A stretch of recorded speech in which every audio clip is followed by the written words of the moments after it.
Hey everyone, it's Tim from Linessa Farms, Specialty and Heirloom Livestock. Thanks for joining us again today. Today we're going to be talking about lambs and goat kids, talking about babies, some issues that individuals may have, specifically with them being able to gain and hold weight. Stay tuned to find out more.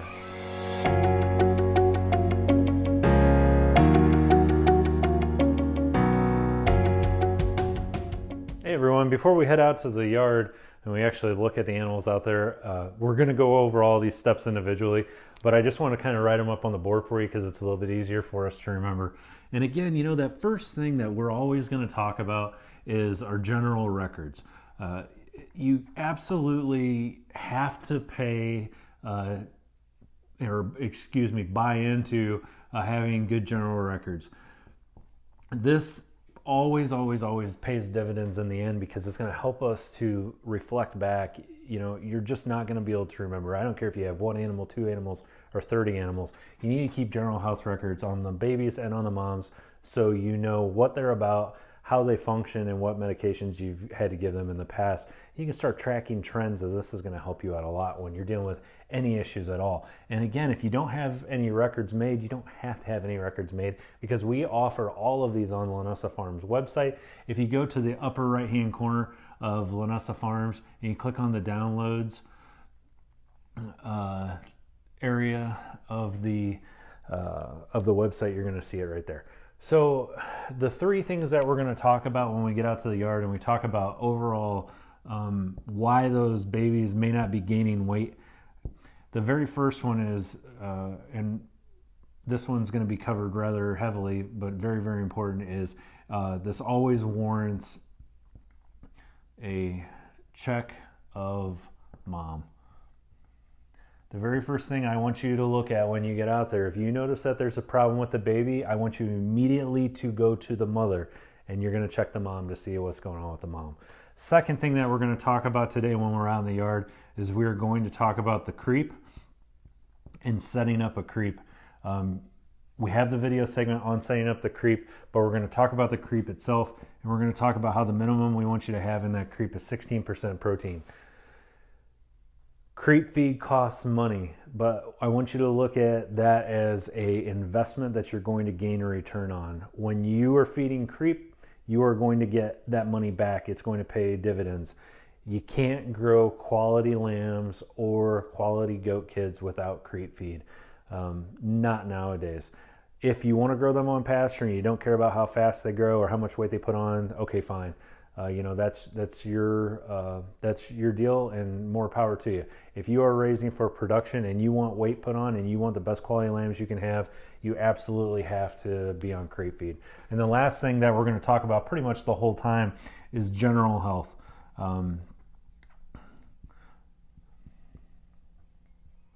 And this goes into almost everything that we talk about here on Linessa Farms. If you're new to the channel, if you're new to us and you don't know what we're about, this is what we're about. We are about educating you about general health. So this is including health for the babies and for the moms. We're talking about worming schedule. We're talking about proper vaccinations, proper hoof trimming, all those things that go into general health. For the babies themselves, the top 3 things that I want you to look for with your babies in general is we're going to look for their how do they look, how do they act, and then of course obviously how are they eating, but how they look and how they act. Are they hunched up in their sides? Are they cold? Are they lethargic?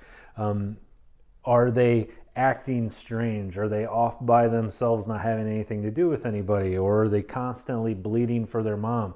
Or maybe they're laying down and they're not able to bleat at all. You know, these two kind of meld together. And then the big one is eating. If they're not eating, there's some serious issues there that you need to look into. So, you know, I just want to get this out of the way. We're going to talk more about this when we get out there to the pasture or to the creep area, but I want you to keep this in mind before we go. So with that being said, let's head outside and take a look at what's going on.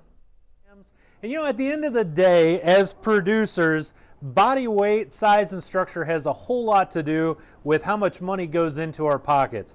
And lately we've been talking about some different theories, talking about the size and shape that we like to see, and we've been talking about genetics. But how much weight your lambs and your goat kids put on is a very important part about what we do.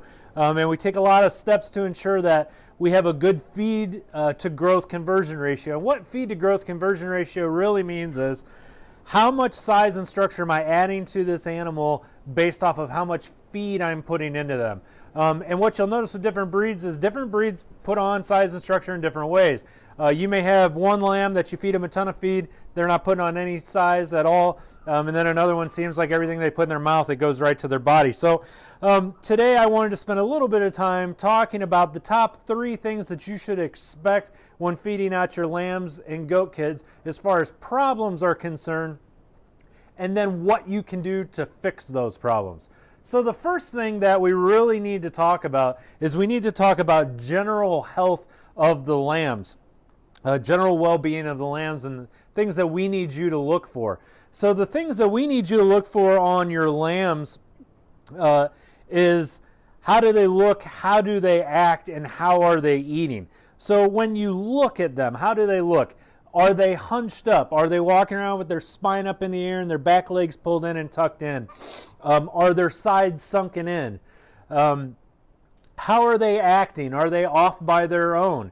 Do they shake when they get up? That should be a telltale sign of a happy and healthy lamb, regardless of how hot or how cold it is outside. If you get a lamb up, or if the lamb gets itself up, you should notice one of the first things they'll do is they'll stretch out and they'll kind of shake like a wet dog would shake. And that's a very important thing to look for. That's a sign of good overall health.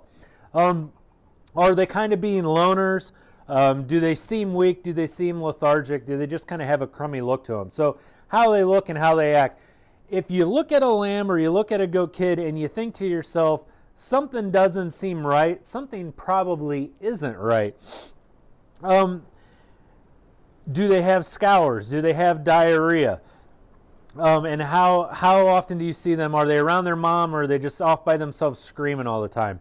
The point that I'm getting to in this is every single time without exception that you notice an issue with one of your babies, that brings us to point number 1, and that is every time you see something wrong with a baby, it warrants a thorough inspection of the mother. Now this is when our health records come in handy. If you don't have health records, you need to go to linessafarms.com. You need to go in the upper right-hand corner, click on downloads, and you can download forms there, health record forms there for free. Health records are extremely important, and they come in extremely handy. So if you notice a problem with baby, we want you going to the mother. We want you to check the mom. Is mom producing enough milk to feed the baby? Is mom neglecting the baby? Very important things. Any findings that you find, we want you to document them. If we start noticing recurring issues with moms need to go. Going back to talking about culling. When you're looking at mom, what are you looking for? Well, sometimes you may see that they may not have any milk bag at all. They may not be producing milk. They may have one side of their bag that's collapsed and the other side may be up. Again, very important things that you need to look at, very important things that you need to document. If your lambs aren't growing, chances are it has something to do with mom. Now, this is kind of another, I wouldn't even call this a direct point, but again, going back to the genetics that we talked about right here, the lambs are only going to grow as much as their genetic potential will allow them to. So something important for you to consider. Moving on to point 2, and again, we talked about this a lot in the past, and I want to talk about it again, and that comes down to a creep. So the creep is a very, very important part of feeding our lambs, and this creep is going to be open to these lambs 24/7 from the day they are born and at least until after weaning. And I even like to leave mine open a little bit past weaning. So when we talk about creep feeding and nutrition for these animals, there's a couple very important topics that I want you to consider. So this would be point number 2. We would say, Are you offering them, in addition to mom's milk, are you offering them complete nutrition? A good creep feed should be medicated. It should protect them against coccidiosis. If you're not down with medicated feed, then that's fine. That's your choice. I advise medicated feed. Your feed should be 16% protein or higher. And it should taste good, and it should be able for them to get at relatively easy. If you put a lot of creep feed in your creep and your lambs aren't eating it, it doesn't really matter. You have to put something in there that they're going to want to eat and that they're going to eat often. Your animals are not going to overeat. Okay, I get this a lot from people. They're like, well, I don't want to put it in there all the time because they'll overeat and they'll die. Listen, animals that overeat are animals that don't have food whenever they want it. If you offer this creep feed to them all the time and they know they can get it whenever they want, they are not going to gorge themselves in a single sitting. They will go in there, they'll chew on it a little bit, they'll get full, and they'll stop because they know they can go back to it anytime they want. Now, if you look at my creep gate here, that's another important point that we need to talk about. If you've got a creep out, if you got the creep feeder out for the babies to go into, you can see he barely fit through, or she barely fit through, whatever that one was. If you have your creep set up and the animals aren't going in there and eating, then what's going on? Well, a couple things may be going on. Can they fit through the creep gate? That's important to understand. If you want to learn more about creep gates, look at the link above and go there and you can read more about creeps. Are they having to fight for other individuals for creep space?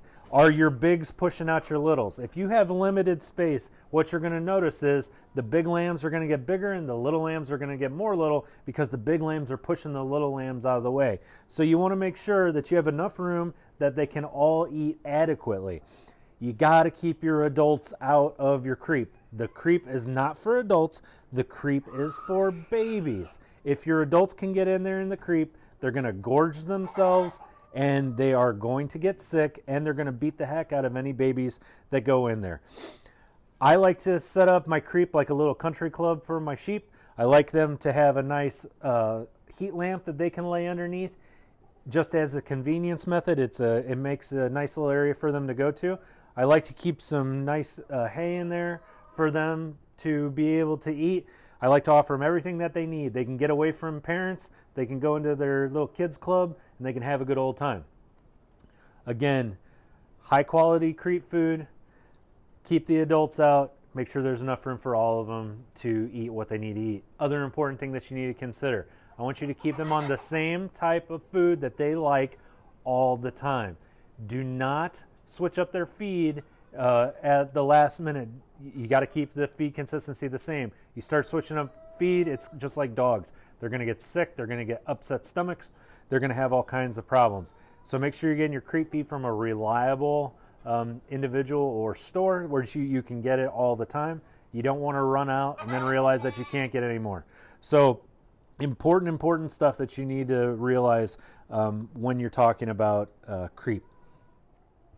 All right, so I was just looking over my notes to make sure that I didn't miss anything. I actually make extensive notes before I do my videos, but sometimes it's hard to keep track of everything. And there was a couple important points that I wanted to talk about. Again, you're going to hear me going back to records. You know, when it comes to records, I want you weighing your lambs.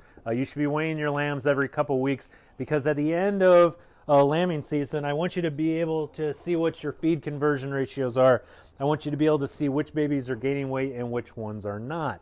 And the best way to do this is you can take those lambs and you can divide their weight out by their daily age and see how much weight they're putting on per day.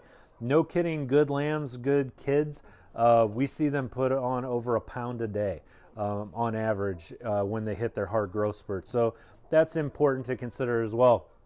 I touched briefly on genetics. That's another thing that I want you to consider. You know, that animal is only going to grow based off their genetic propensity, so that is important to consider as well.